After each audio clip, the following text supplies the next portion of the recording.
Hey everybody, my name is Marshall Kosloff. I'm the host of OnDeck's new podcast, The Deep End. We're launching the show with 3 episodes. Catherine Boyle on civic technology, Balaji Srinivasan on the network state, and Erik Torenberg on the future of higher education.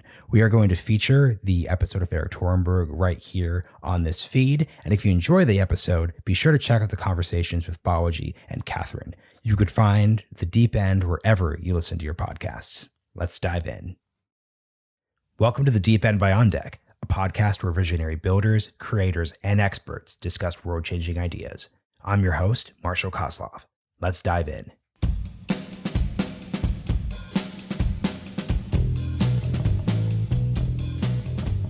With The Deep End, we're creating a space where we skip the surface level and go in-depth into ideas that matter. I'll be your guide as we explore possible futures of commerce, higher education, art, governance, longevity, and more, with some of the most exciting figures in their respective fields. Joining me today in The Deep End is Erik Torenberg, co-founder and chairman of OnDeck. Many who discuss the future of higher education do it from a purely academic perspective. Not Erik. He's on a mission to build OnDeck into a modern educational institution for the future of work. There's a reason why people are always tweeting about how the most talented people they know have joined OnDeck. It's become the place top talent and ambitious builders go to accelerate their ideas and careers, empowered by a world-class community of their peers. OnDeck is guided by Erik's compelling ideas about what's causing incumbent universities to fail and the opportunities that exist for new institutions that choose to chart a different path. We discuss ideas ranging from unbundling and cost disease to talent identification and credentialism. These ideas apply far beyond OnDeck. They're critical to understanding where education is headed around the world. The Deep End is produced by OnDeck, where top talent goes to accelerate their ideas and careers. We hope that those who listen to the ideas on the show are inspired to build. To learn more about OnDeck's programs, visit beondeck.com. For show notes and additional resources related to The Deep End, check out ideas.beondeck.com. All right, let's dive in.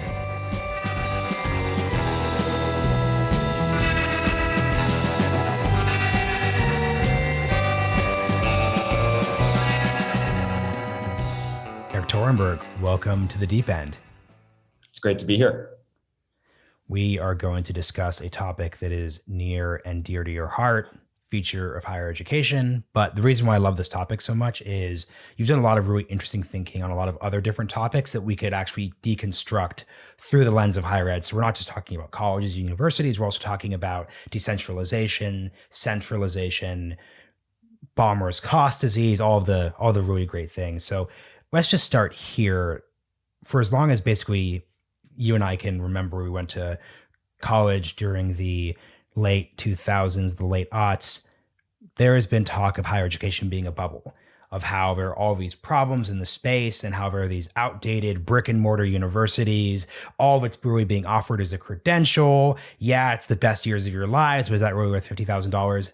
All of those narratives were basically put to the test over the past year when, due to COVID, you had schools transitioning instantaneously to Zoom. So as someone who's been thinking about this space for a long time, it'd just be great for you to reflect on how or how not have the past 14 months or so impacted or demonstrated or really just run experiments with people's narratives in this space.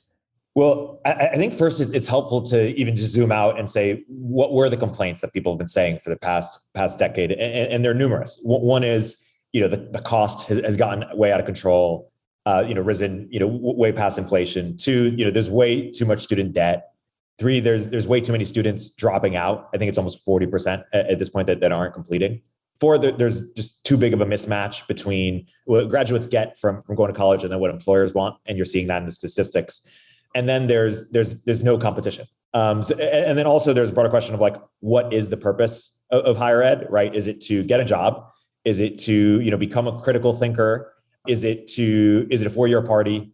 Whatever the purpose is, they're failing on that purpose, except for the party. On a price per, comparative to, going to the club every night, it's actually quite a good deal financially. But there was a broader question of, okay, you have all these criticisms. What's the alternative? right? And we had, MOOCs, massive online open courses a decade ago, which basically took the same content that you were learning at MIT, Harvard, and put it online. And everyone thought, okay, this is going to be the big disruptor. And it turned out it wasn't. Not even close, because I think we misunderstood what exactly college is, right? It's not only what you learn. It's this bundle. It's the education, it's the network, it's the credential, and it's this experience that people get. And I think what you realized is that you couldn't just unbundle it. You had to rebundle the exact value prop. And of course, it's things beyond that, right? It's social, it's friendships, it's dating, it's coming of age, it's getting away from your parents, it's all these things, right? And so I think what the last year in COVID showed is it not only unbundled the education, but it also bundled all that experience, the network, the in-person. And what it really showed is that you're paying all this money, $250,000 and rising, for the credential.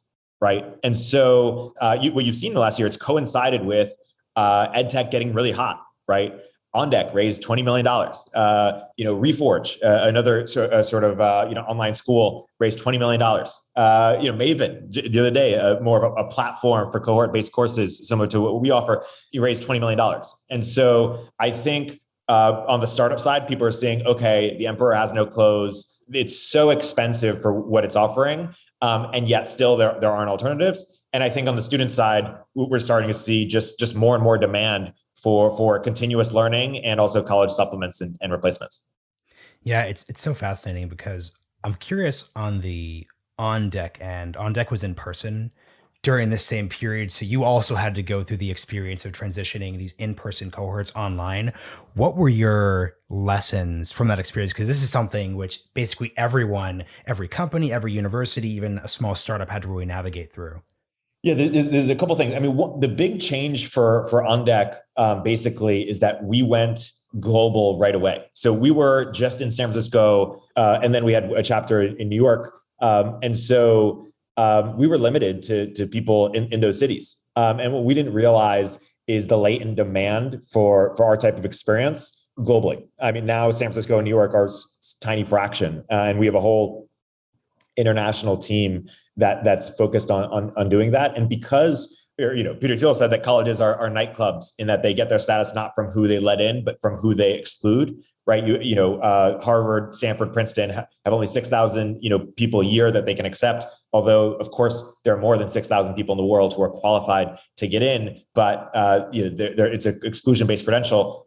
We're not that. And so we were able to scale from one program to 17 programs across different verticals and different categories. And it was really because we were able to harness a global audience, but also because we're digital first, digital native.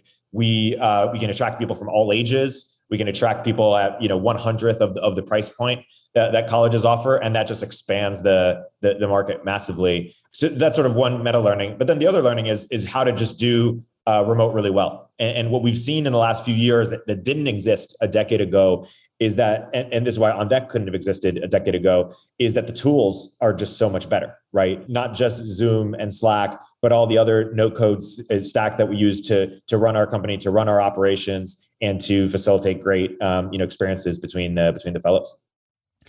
And the concept I want to pull out here is what you are basically saying is that online enabled On Deck to expand the number of seats that had access to. And if you're looking at one of the critiques of the higher education system is that actually for a long time, a lot of the value of holding that credential is that by restricting the seats, by not expanding, there's obviously far more qualified people that could go to Harvard, Stanford, MIT than actually go. So can you just reflect on the idea of expansion and keeping, the pool of people really limited, and how that can maybe provide opportunities for folks to think about this differently? What I hinted at earlier is that education has become unbundled with MOOCs and just the content, directly out of their classroom on the internet. That's amazing. Networks are starting to get unbundled. Things like Y Combinator, things like On Deck, a lot of vertical specific, gap year programs and other types of, digital experiences where people can build really strong networks. The credential is the last thing. And what COVID showed is that people are really, paying $250,000 for the credential. And the sort of credential we have right now is you either got in or you didn't. You went to Harvard or you didn't. And you also, by the way, there's this thing called the sheepskin effect, where basically the data shows that, if you divide college into 8 semesters, the difference between people who finish the 7th semester and 8th semester, i.e. people who graduate, people who drop out last minute, is massive. And it would imply that, you're learning so much during this last semester. But of course, that can't be true. You mean by their employment outcome, right? Yes. Yeah. And of course that can't be true. And so really it's like, it's this binary thing. What the internet allows is a much more granular way of looking at credentials, from sort of this macro, like, did you get in versus did you didn't, versus more of, okay, what are your competencies? What are you actually skilled at? What can you do? And there are areas, we call them proof of work areas, like code and design, where you could just show your work, and there are platforms that have emerged, vertical specific, like GitHub for developers and Behance for designers, where just a portfolio of what you've built is way more signal than you majoring in computer science. And in terms of like, what an employer is actually looking for. So that's sort of, credentials 1.0 in terms of upgrade there. Now, not every field is show your work. And so one thing I've been really excited about, we experimented with this project called Cosign, which we'll bring back at some point, is sort of peer-to-peer credentials, right? Where it's, if you were to tell me, or maybe 100 people I trust were to tell me who are the 5 people that they really respect who are under 25, I would probably value those recommendations more than a Harvard degree. And for you, in terms of like who I'd rather hire, and for you to tell me that is free for you. Like that is just information that's in your head. You haven't told it to me. And if we could get that information out there on a platform, I think that would encourage people to build credentials in a different way, because in a very competitive job market, people are looking for any angle that they can get. And right now, colleges have a monopoly on credentials. And as soon as that's unbundled, I think that's the last leg to fall in terms of everybody going to college. I'm fascinated by the credential idea, but here's where not even a concern, but where there's just like a bottleneck potentially, which is basically, I just see a world where you could have all these like super, pure credentialed people, and it's all the, Stanford class of 22 crew. So how do you basically surmount the fact that the thing that college is still best at, especially at the elite level, is, hey, we're going to take a lot of really smart, really ambitious people, throw them in a room together for 4 years. And it doesn't really matter like how much they learn, because as you're pointing out, no one actually really cares. I mean, you had this tweet, which I failed to properly say was yours last time we talked on the podcast. I always say it properly. You had this tweet where you said the smartest move you could make is get into Stanford and then drop out on day one before they actually have their tuition checks due. So, but given that, how does credentialing not just end in, once again, elite people just recommending other elite people? Because it feels like the advantage of credentialing, especially outside of tech, could be, hey, here's this ambitious person. They might not have the right degree. They might not have gone to the right school. They might not be in the right network, but they've been really recommended by these other people who can elevate them. How would we think about credentialing in that context? One way to think about colleges is that employers have outsourced 2 sort of tests to colleges. One is IQ tests, and 2 is conscientious tests. And the IQ test is via the SAT, and the conscientiousness is sort of via grades and do you graduate. Other ways to measure just aptitude, because what you don't only want is just IQ. You want actually like specific, can this person code? Can this person design? Does this person have the domain expertise and the aptitude to develop it that we're looking for? And then the conscientiousness of like, is this a person that I want, to work at my company? Are they going to work well with people? And so right now, if you were to say, that the amount of elite credentials are Ivy League schools, are all the kids that are in Ivy League schools. So that's like, I don't know, it's like 15 schools times like 6,000 or whatever that math is. And you were to say, okay, here's this world of peer-to-peer credentials where, you have your top 5, Mark Andreessen has his top 5, Balaji has his top 5, everybody has their top 5.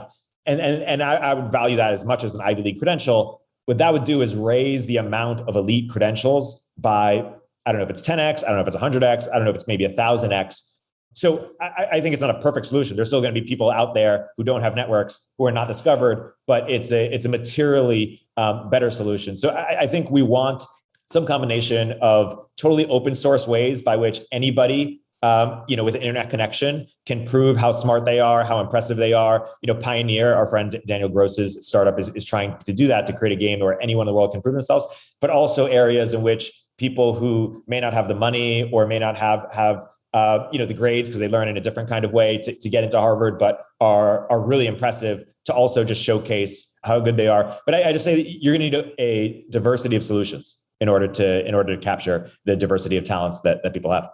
No, and that builds on a point that you've written about, which is the fact that part of the reason why the system works the way it is that college is a monopoly. And it's a bit misguided of me to say, well, hey, peer-to-peer credentials won't solve everything, because the way you attack a monopoly is it has to come from a bunch of different parts. Because your point is that if college is a bundle, it's the credential, it's the 4-year party. That's the part which we're probably going to solve last, to your point earlier, but it's the 4-year party, it's the education, it's everything there. So we should be approaching this from a bunch of different processes. So this is where I think a quote I see everyone that I really just love, which is Jim Barksdale from Netscape saying, there are only 2 ways to make money on the internet. Famous saying, you bundle things and you unbundle things. So let's just play a quick thought experiment. Let's say that your best case scenario of over the next 10 to 15 years, all these different parts of the university system are unbundled. How would they possibly bundle together again? Maybe that's playing too far in the future, but if it's just this cycle that we're seeing across every industry, it'd be fascinating to see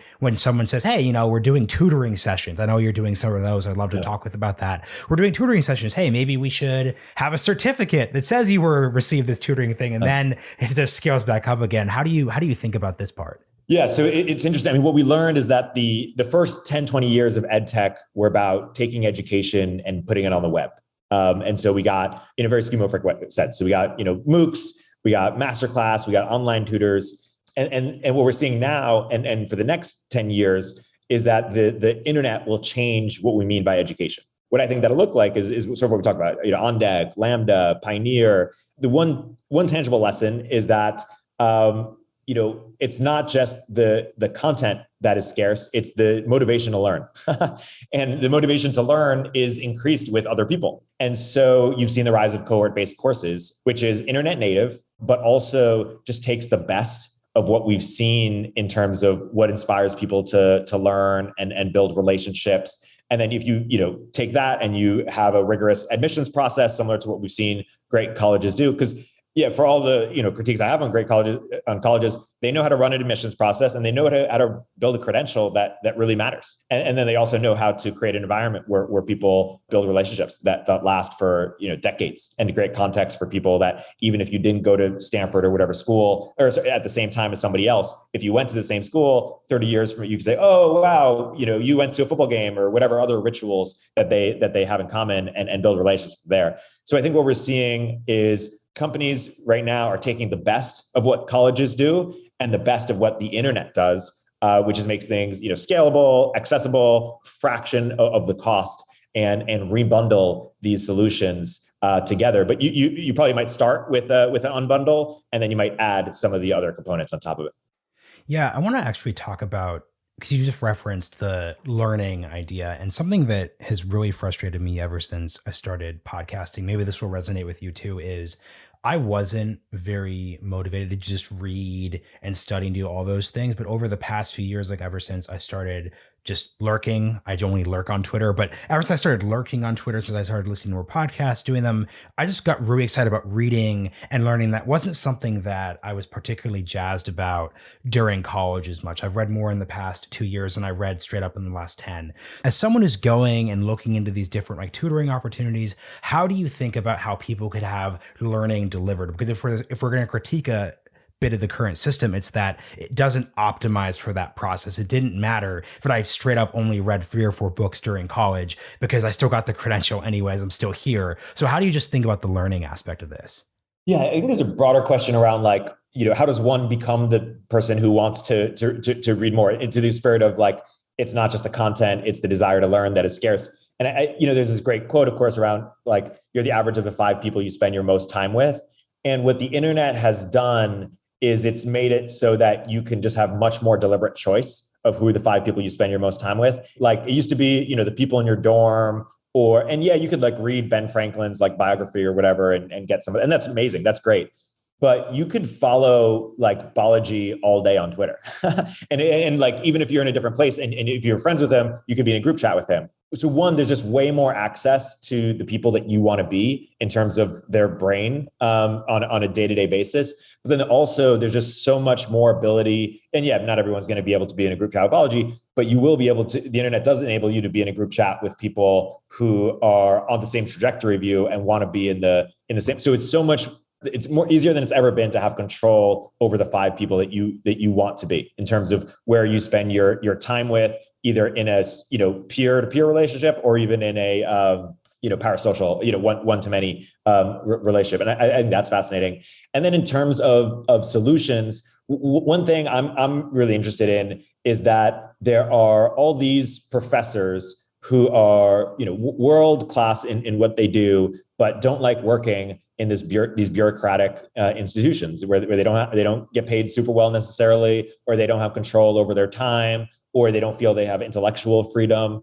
And in the same way that Substack has provided so many new opportunities for journalists, right, where either like someone like Matt Iglesias or Glenn Greenwald just gets paid what the market actually thinks that they deserve, which is like 3x what they were getting paid otherwise, or it just enables new people who didn't want to work at a legacy institution to just go totally independent.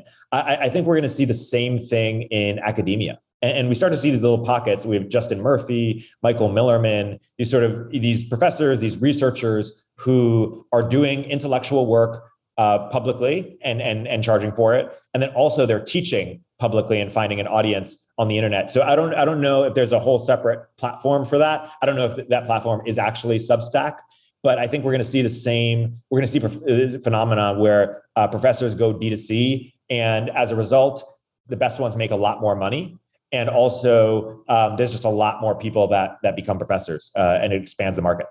Yeah, I just want to double click on what you're saying, because the point here, Substack doesn't get rid of journalists. Substack doesn't get rid of existing newspapers. Or what it does is it says, hey, if you're in the top 5%, you are carrying much more weight in terms of audience interest, in terms of subscription generation, et cetera, et cetera, et cetera. So you now have this option of exiting that system in order to make much more money. So your point here is that if we're thinking about this vision for this, it wouldn't be that there's not going to be a OnlyFans for professors. I guess OnlyFans could technically do that too. It's not technically just for porn, but it's not going to say that is going to replace the university. It's going to say that there are going to be opportunities if you are just that 10x person who can do this. And I know, for example, there's a lot of beef with, Scott Galloway in the tech community. But that being said, it appears performative, drawing an audience, creating companies around yourself.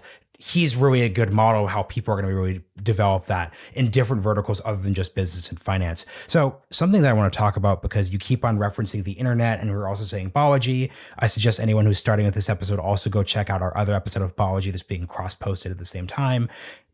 He had this great quote where he said essentially that any institution that came about before the internet is going to be fundamentally disrupted or replaced by it.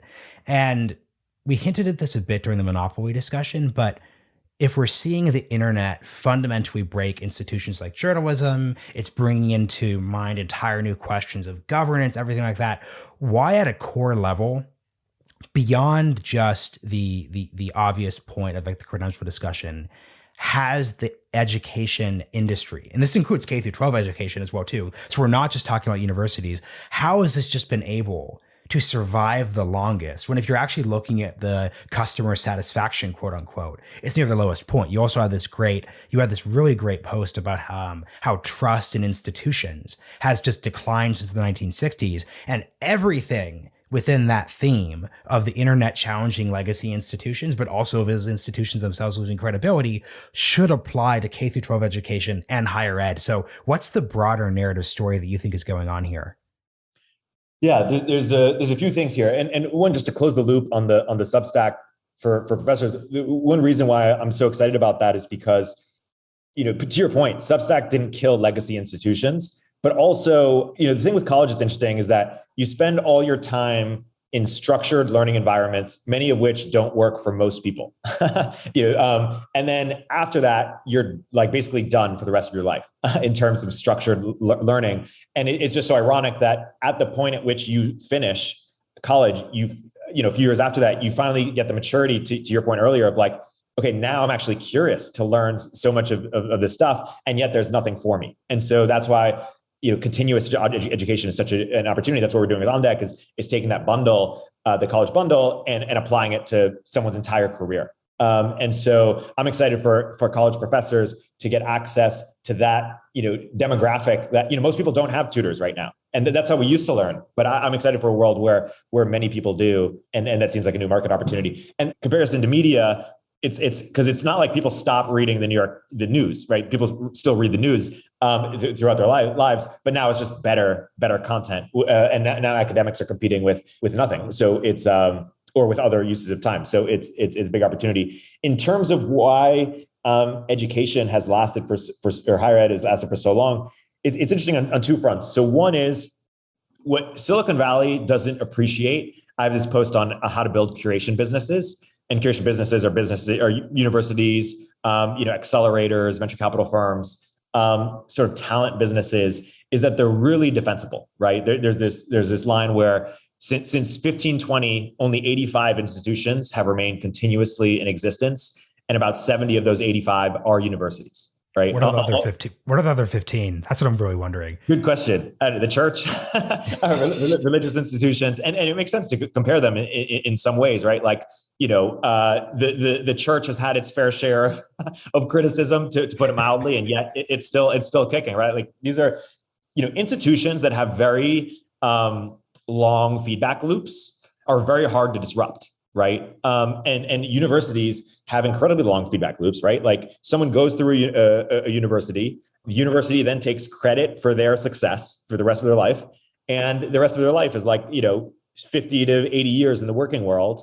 And so in order for a new university to come on the scene and say, hey, we make people successful too, you have to wait like 60 years, right? You have to have them go through the program and then become super successful, and then credit their success to your experience. And by the way, there's this double effect where also like once you've gone through that university, you are incentivized to make that university seem as good as possible because you've adopted it to your identity. So even if it didn't like help you get that successful, if you're putting it as your in your biography, you're incentivized to say, oh, this is for the top people and it's really successful, so that future people will continue to go through that university and make it that network and that credential even more value for you. It's sort of this like pyramid scheme in a bunch of different ways. And so Mark Andreessen in a recent Andreessen Horowitz a podcast episode, someone asked him, what will last longer, Harvard or the United States? And he picked Harvard. And he said, whatever comes after the United States or the philosophy that undergirds it will likely be sort of created at Harvard. And Harvard has preceded, existed prior to the United States. And a lot of the dominant, ideologies that have come to place have emerged out of Harvard or people who are in that milieu. So I think it's worth giving credit to where credit's due in terms of the business model of universities and just in terms of, I should say, the product and how durable it is. And people in Silicon Valley don't appreciate it because they like to focus on tech moats and data moats. We talk about Amazon and Facebook and Google. And yeah, these are immensely defensible companies, but 50 years from now, they'll probably be disrupted in the same way that IBM was disrupted, same way that Microsoft's still doing great. But and some of these might not exist, whereas Harvard and Stanford will 100% exist. That's the positive. The more negative reason would be because we have created basically an accreditation cartel where universities have special privileges given by the governments. They have sort of special, tax write-offs, tax exemptions at the company level, the endowment level, federal subsidies for research, for student loans. And the only way you get those advantages if you're an accredited university. for new universities to become accredited, it's an incredibly painstaking effort. Most of them, don't get approved, and it's so painstaking that most people don't even want to try doing it. And this is why regulated industries are just so hard to compete in, and people often go to other ones. Those are a couple of reasons why it's just been so hard to compete.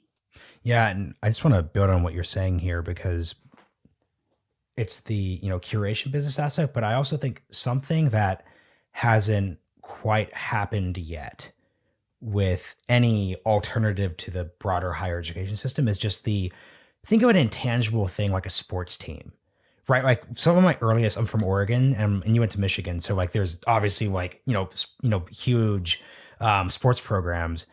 I remember when I was 4, just seeing Oregon Ducks gear at the store and thinking, hey, like, I want to do that. I wasn't thinking about school. I was basically in kindergarten. So what do you think, whether it's on deck or it's a tutoring type thing or anything, what are the equivalents of just those intangible things of the community part of affiliation, right? Like that's a huge part of the university thing because it's not just that.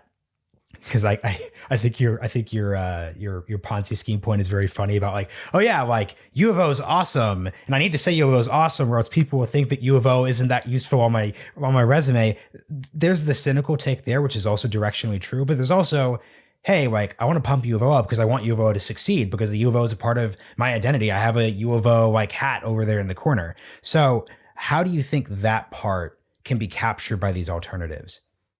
Communities that become part of people's identities are immensely valuable for the reasons you mentioned and that we've discussed. And I think in a sort of world in which religion plays less and less a role in people's lives, and people are way more transient, and there's just a lot more chaos. People are searching for new identities, for things that ground them in certain values and in certain groups of people that they want to be a part of and that they feel represent them.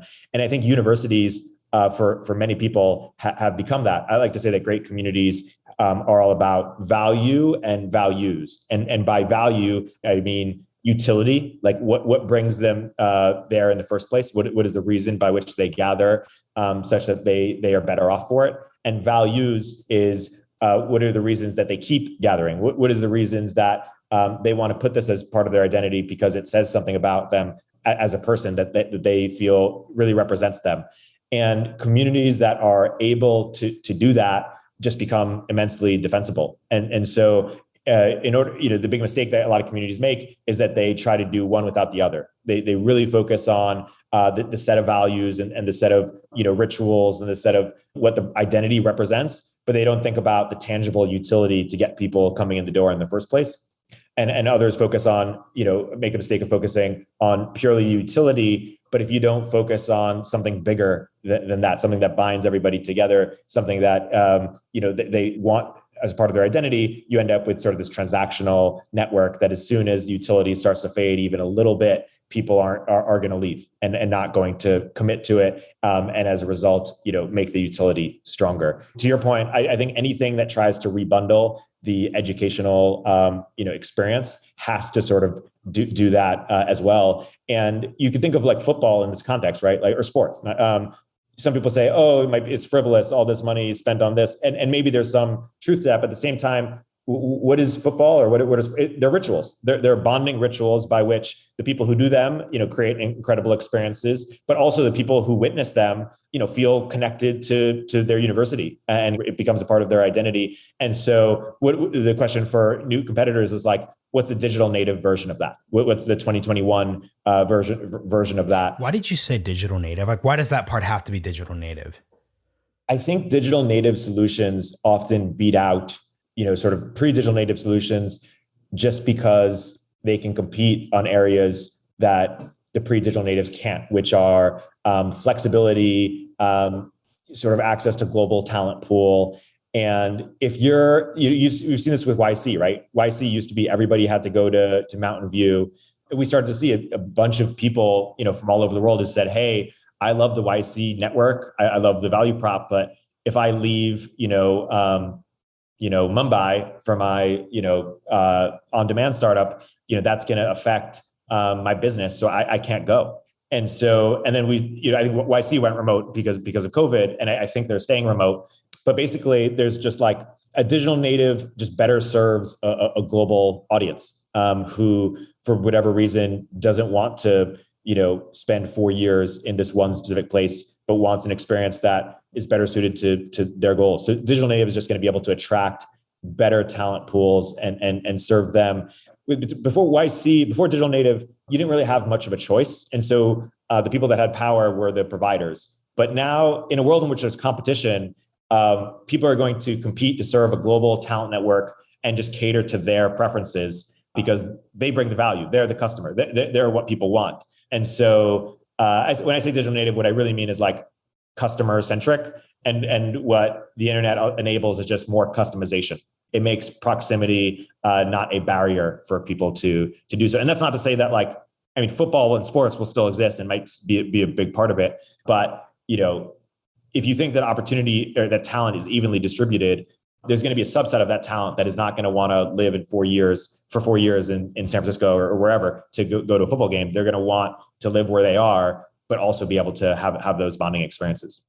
Yeah, we're nearing the end here, and you just said 15 really interesting things. So I want to put all of my podcaster skills to the test and see if we can capture them. Sure. So one, you just said customer, but the key thing here, and this is part of the critique, you aren't really a customer in the higher education system, in the sense that, sure, you're paying tuition, but oftentimes you are getting a federally subsidized student loan, which in various ways isn't directly quite tied to the way you're engaging in the market. So what is a quick way that you're thinking about good market forces? So I'm not trying to think of rapacious capitalism and, you sell your, right foot to make it into your, intro to writing 101 class. But what is a way that maybe you could become more of a customer with the system in a way that doesn't really degrade the experience? You've nailed it. Basically, the student isn't the customer, which is why the prices have skyrocketed. And they've skyrocketed in conjunction with government subsidies. So the government is basically subsidizing colleges to just keep raising their prices. I think colleges capture 65 cents of every dollar that governments, subsidize the loans for, and only 25 cents of that dollar goes to the actual teaching. And basically what we've done is we've created the healthcare system by basically moving to a system of third-party payer where people don't pay for themselves, because there's so many subsidies directly and indirectly built into the system that just breaks down all accountability from customers. And what we've also, this is what happens when the government restricts supply, right? They make it very difficult for other new entrants to emerge. What happens is the price escalates and quality remains stagnant, right? Why care if you don't have to? And you can still be a really big business. And then on the other side, government also subsidizes demand with taxpayer funding, causes pricing to rise even higher. And we see similar things happen in housing and healthcare. And if you're asking, what can we do to change that?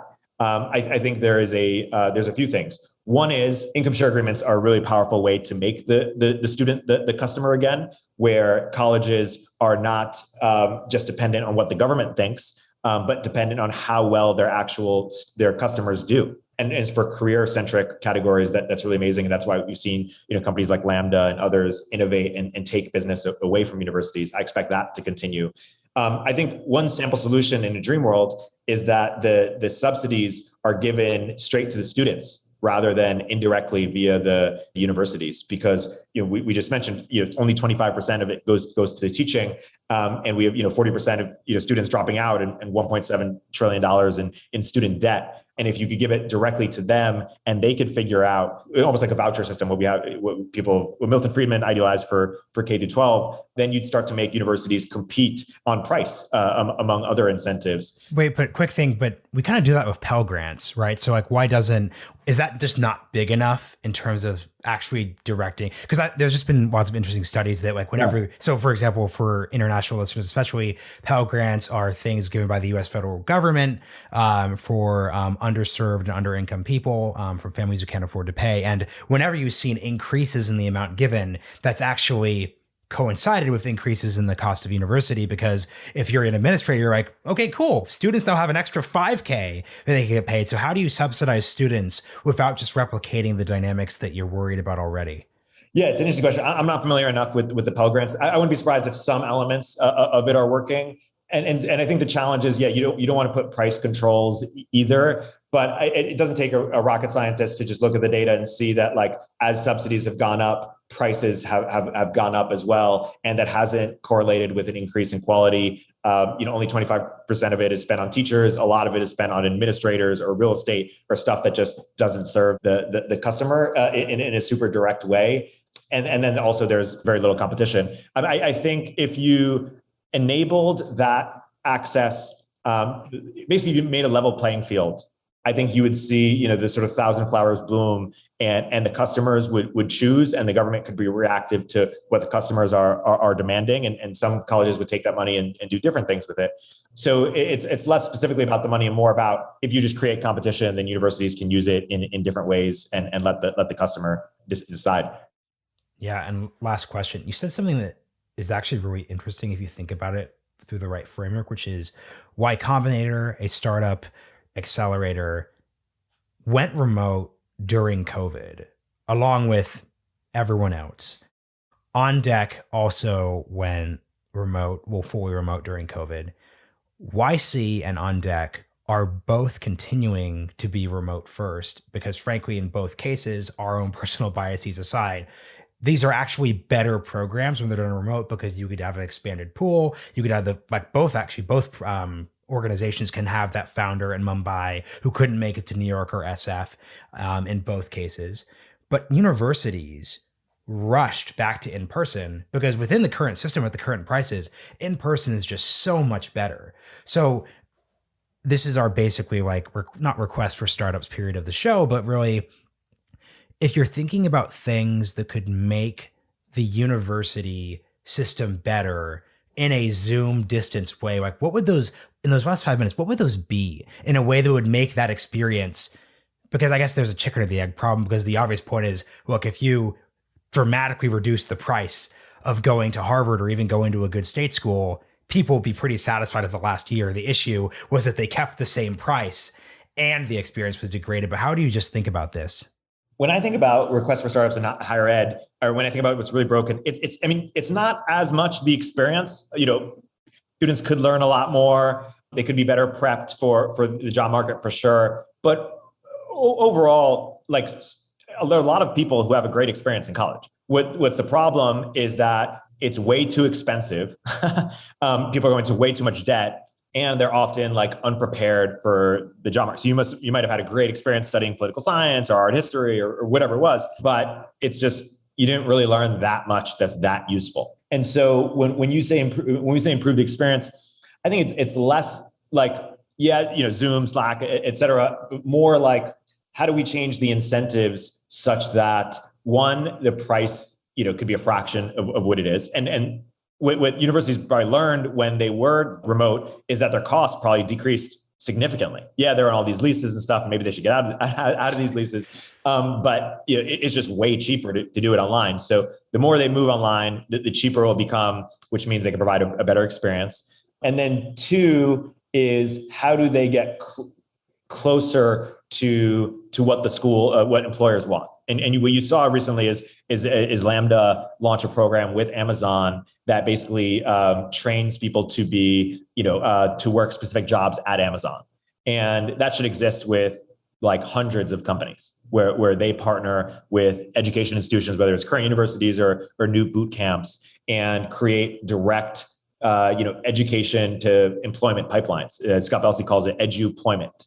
So you want to see that pipeline get a lot closer. And then also, I think this is a way for colleges to serve better, but also as a way to disrupt the monopoly they have is really just credentialing. Really just, how do we get away from sort of this binary, you were invited to the club or you weren't invited to the club, and more competency based. What does this person actually know? And who, that you think is impressive also thinks that they're impressive after spending just a little bit of time.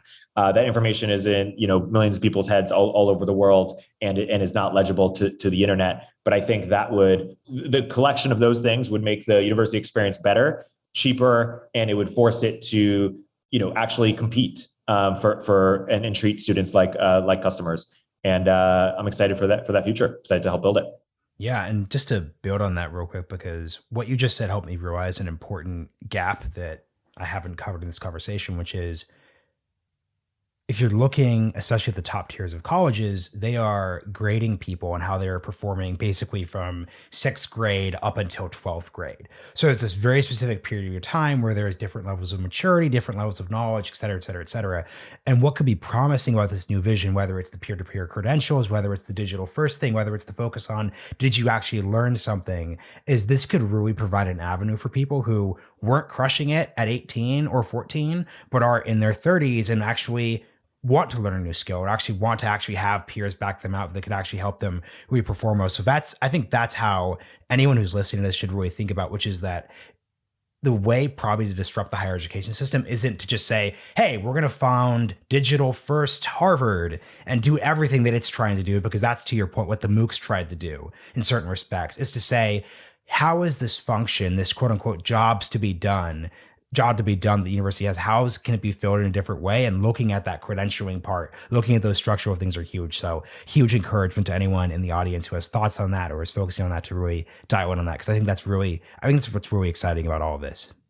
Yeah, no, I love that point, Marshall. It's not just continuous education, but also continuous credentialing, right? Like if many people in their lives don't mature until their mid 20s, later 20s. And at the time when they're 18, and leading up to it, they didn't have the maturity or the focus or whatever to really get great grades and they wouldn't have got to a good school, or they didn't go to a good school. But then, if you measured them at age 26 or something, or they could restart, 5 years later, they could get into Harvard or whatever it is. And so what are the equivalent credentialing sort of modules that showcase, hey, okay, this person didn't have it all together when they were, 18 or 20, but at 28, they really do. They're really top of the class. And so, that's a really exciting opportunity I hadn't even thought of as well. So.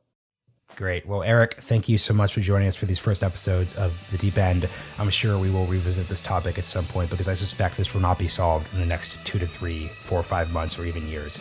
Thanks, Marshall, for leading this, and to be continued.